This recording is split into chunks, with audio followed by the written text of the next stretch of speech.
너희는 집을 짓고 거기에 살며 텃밭을 만들고 그 열매를 먹으라.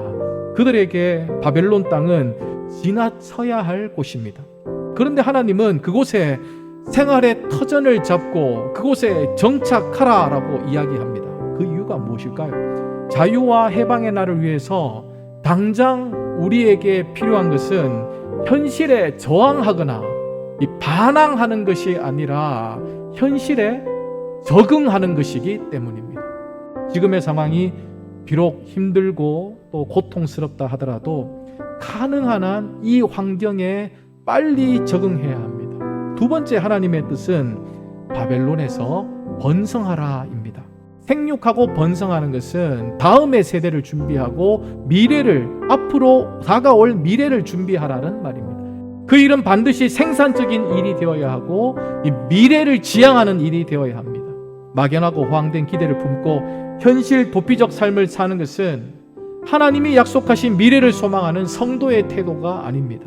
마지막 세 번째, 하나님께서 포로로 잡혀간 이스라엘 백성들에게 권면하기를 바벨론의 평안을 위해 기도하라 라고 이야기합니다. 내가 포로로 잡혀갔다면 내 안위를 위해서 기도하고 내가 나를 걱정하면서 하나님 앞에 내 형편을 구하는 것이 당연하지 않겠습니까? 그런데 말씀은 언제나 안 되는 것, 우리가 할 수 없는 것, 힘든 것을 요구합니다. 아예 불가능한 것을 믿으라 말씀하시고 불가능한 것을 행하라 말씀합니다. 때로는 내게 불가능한 것을 요구하시잖아요. 이 말씀대로 살아라고, 믿으라고, 실천하라고, 행하라고. 믿기지 않겠지만 이것이 만군의 하나님, 이스라엘의 하나님의 말씀이다. 이 말씀을 발견을 하고 믿기지 않겠지만 이 말에 큰 위로를 받았습니다.